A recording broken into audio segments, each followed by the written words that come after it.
As Pelton returns to Talokan, he is about to learn that in one of the world's most dangerous places, nowhere is safe.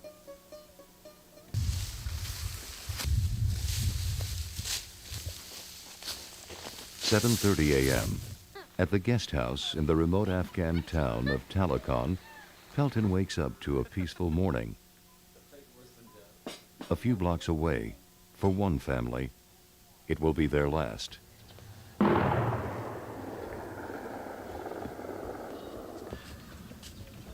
So what happened, Annie? Yeah, you see. That's how to drop bombs.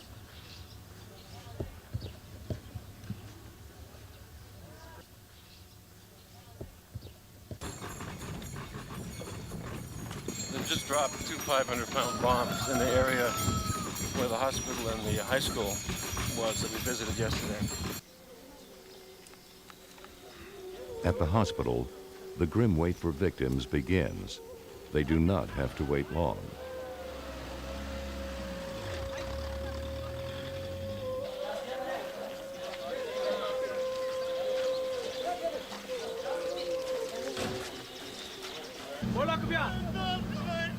A distraught father brings in his daughter, one of the survivors.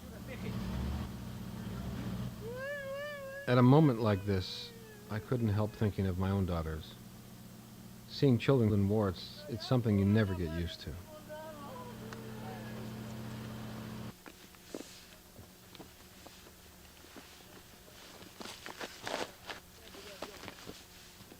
You can see the impact of a 500-pound bomb. Just landed in this courtyard in this compound.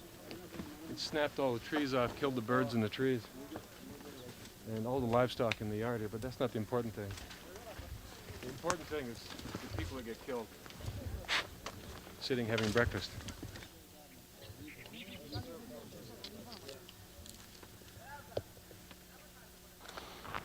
This is what a 500-pound bomb does when it's dropped in the center of a home.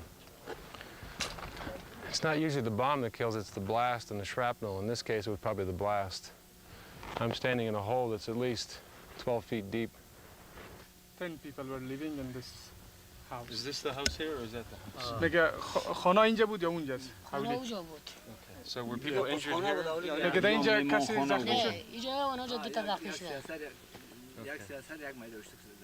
While Pelton is interviewing blast victims, he receives word from Massoud's commanders. They want Pelton to journey south to the Panjsher Valley.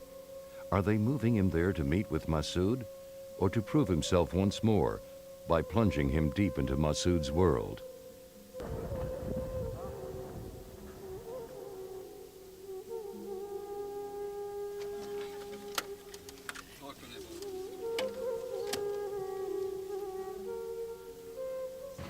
This is an unexpected pleasure to be getting on board a helicopter for the Panjsher, because we planned to spend 2 days on the back of a truck, hopefully crossing a river that was flooded right now.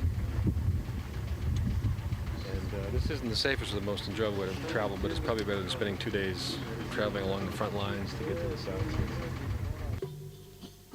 Pelton has an ominous traveling companion, the coffin of a fighter recently killed in action.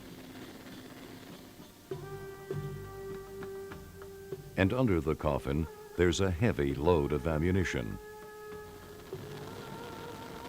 The chopper is dangerously overloaded. For precarious seconds, it hurtles down the runway, struggling to lift off.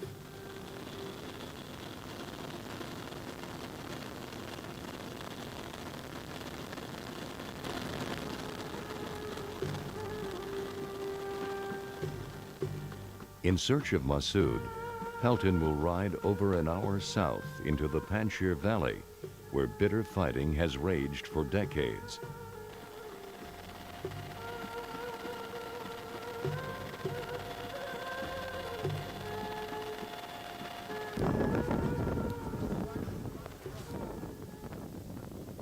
Well, we finally made it to the Panjsher.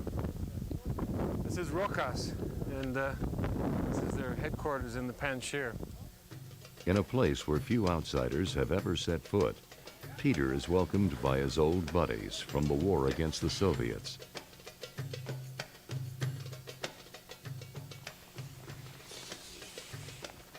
Hoping to find Masood, they hurry to his compound, the mountain stronghold where he grew up.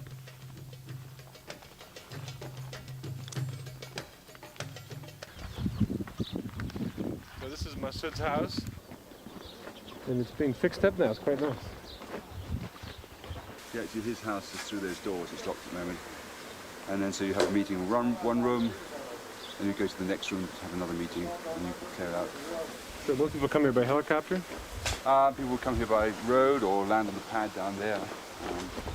When did you last live here? It comes here quite regularly. They make a startling discovery. Probably the only Humvee in all of Afghanistan. A gift to Masood from a wealthy Saudi. Those are actually the lifting. It's in good condition. This is a serious vehicle. Needs a wash, huh? Too wide to drive on narrow Afghan roads, it just sits here, like Masood's favorite toy. This is a totally impractical vehicle. Got a nice stereo. It's even got a tack, in case you want to go racing with your diesel engine. Pelton discovers that Masood is not there. Once again, his hosts have him playing a frustrating game. But the sudden chance to visit the front lines nearby offers a rare opportunity. I wanted to meet the guys who were shooting at me a year before, when I was with the Taliban. To reach the front lines, they must drive south for a day, deep into the Panjsher Valley, an ancient battlefield that invaders from Alexander the Great to the Soviets failed to conquer. Here, Masood won his greatest victories against the Soviets. The landscape is littered with rusty relics of those fierce battles, where over 14,000 Soviets died.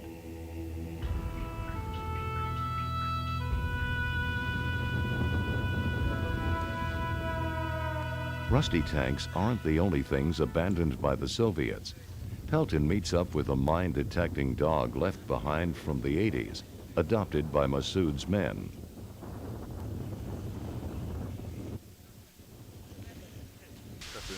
Yeah, it could be a little traumatized. There we go. Oh, look at that. There, he shakes hands. There we go. Hey. Good dog. Good dog. Good dog. After a day of driving, Pelton reaches Masood's front lines at Charikar, not far from Kabul. Peter worries that they'll make an easy target. You shouldn't go to the front line with a bright lit. I mean, this is what you shouldn't do. Oh, thank you, Peter. Okay, so far we've broken every rule in the book. So we're driving a bright red pickup truck, and we're the only vehicle on the road, and we're probably the first vehicle, and we've just gone past where the tanks are. But we're with the commander, so he's got a few years on him, so maybe there's some luck there.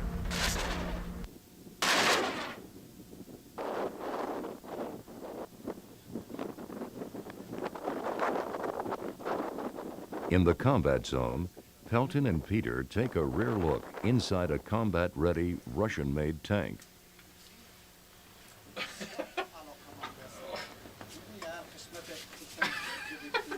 You know, I'm stuck. Hey, you sit there, you put your foot down here. Yeah.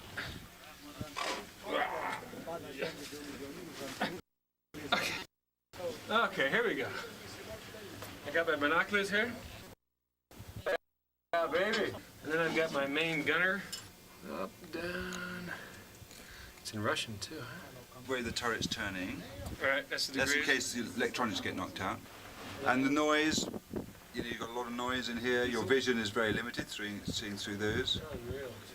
And you imagine there's no air conditioning.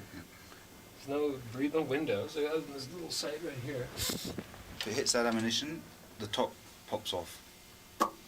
Just like that. Just like that. God, what a miserable way to fight a war.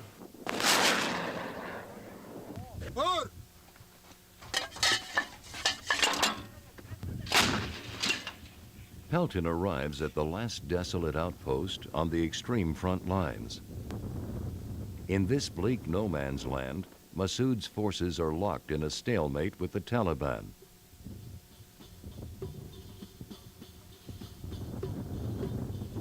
A futile struggle yielding neither victory nor defeat. These were the very men who had been shooting at me when I was with the Taliban. I couldn't help thinking I had befriended men on both sides, men fighting for Masood and men fighting for the Talibs. But if I'd tried to walk across the ground separating them, they would have shot me dead. Back at Masood's compound, Pelton waits in vain for a chopper to bring them to Telecon. They have heard horror stories of people being stranded here for months. It will be 5 long days until a chopper shows up with orders for Pelton to return to Telecon at once.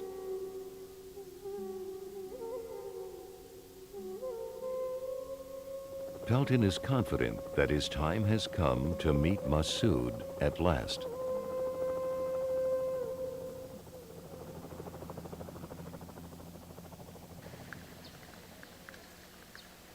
Telecon, a remote base in northern Afghanistan. With his visa running out, Robert Young Pelton still awaits his chance to meet Ahmed Shah Masood. Then there's an unexpected turn of events. Pelton is taken to a car and driven out of the city for 4 hours, his destination unknown.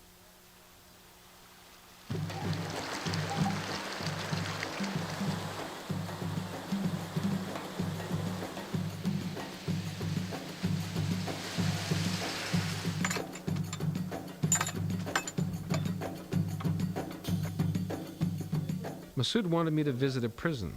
Maybe this was the last part of his test. In a strange way, it made sense. Thomas Jefferson once said, if you want to really understand a country, see its prisons.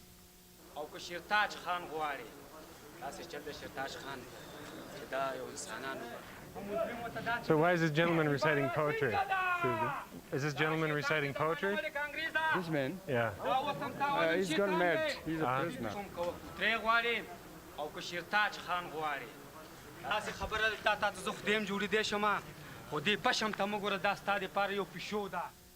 Here we are in Lejda prison, just a few miles from Telecon. It's about a 3 or 4 hour bumpy ride. And we've been talking to the prisoners. We don't have any restrictions on us, so we can talk to whoever we want to. And the prisoners seem very forthcoming. They're a little shy, but nobody's refused to talk to us. Masood's commanders want Pelton to see Pakistani prisoners captured fighting for the Taliban. Supposed proof of Pakistani interference in the conflict. But Pelton finds no Pakistani officers, only unfortunate souls who wound up here in a pathetic twist of fate.